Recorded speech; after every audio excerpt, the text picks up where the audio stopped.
अस्सलाम वालेकुम वरहमतुल्लाहि वबरकातुहू। अच्छा, आज हम पढ़ेंगे सल्फ्यूरिक एसिड के बारे में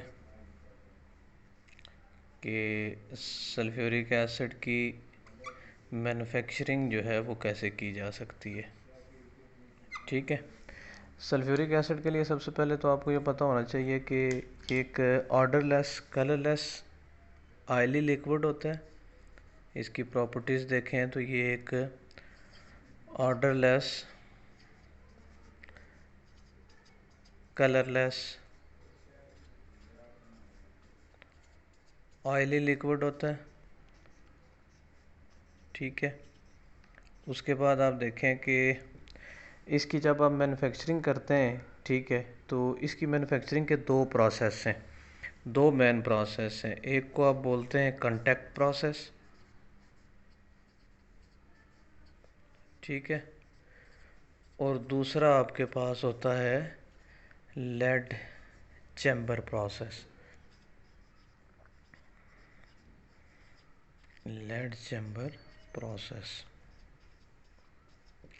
अच्छा, मोस्टली जो कांटेक्ट प्रोसेस है इसको क्या किया जाता है, अप्लाई किया जाता है for the production of sulphuric acid.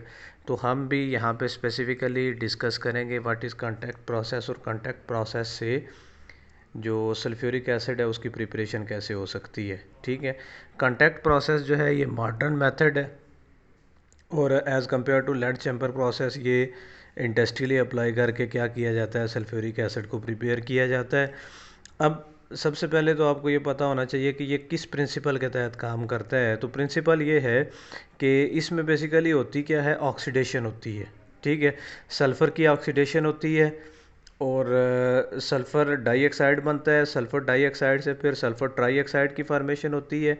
Sulphur trioxide से फिर आगे ओलियम की प्रोडक्शन होती है और ओलियम से आगे फिर आप क्या करते हैं, सल्फ्यूरिक एसिड को प्रिपेयर करते हैं।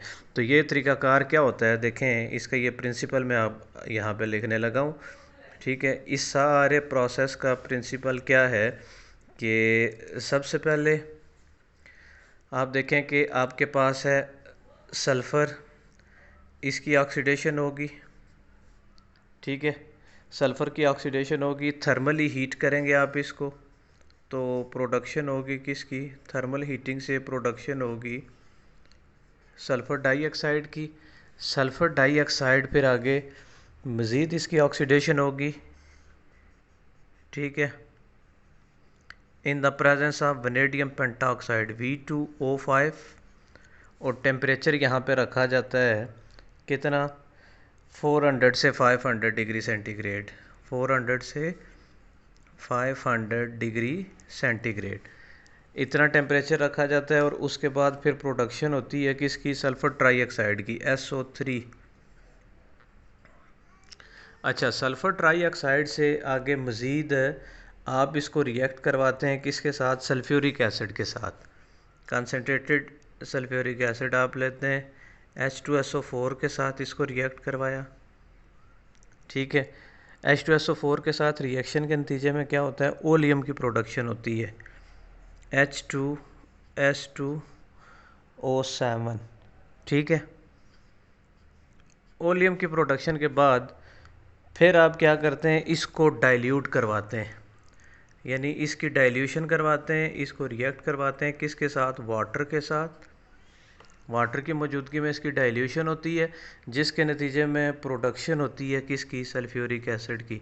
डिज़ायर्ड अमाउंट में या डिज़ायर्ड क्वांटिटी 97% प्रिपेयर करना चाहें उतना वाटर डालें, 90% प्रिपेयर करना चाहें उतना वाटर डालें। तो ये डिपेंड करता है कि आप कितने परसेंटेज का सल्फ्यूरिक एसिड ऑब्टेन करना चाहते हैं।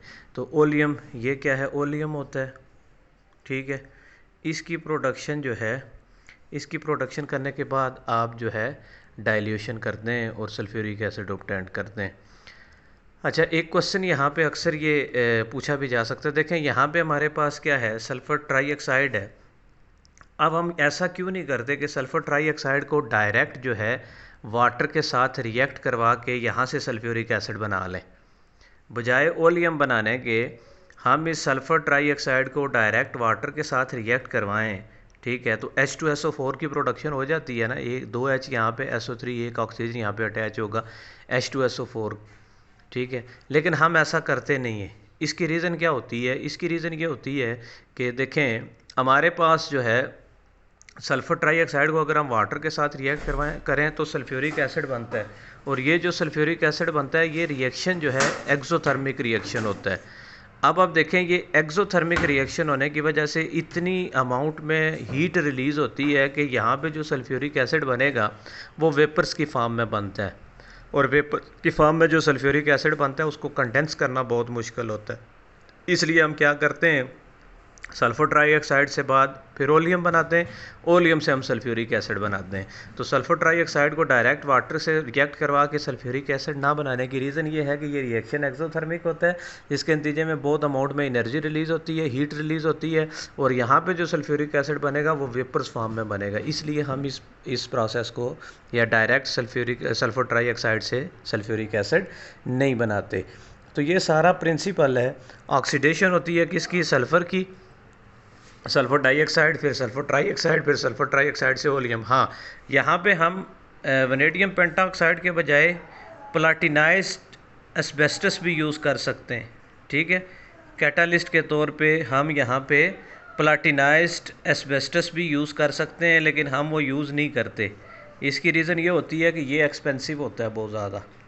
ठीक है, इसलिए हम वनेडियम पेंटाऑक्साइड को क्या करते हैं, प्रेफर करते हैं एज़ कम्पेयर टू प्लाटिनाइज्ड एस्बेस्टस। ठीक हो गया? क्लियर है?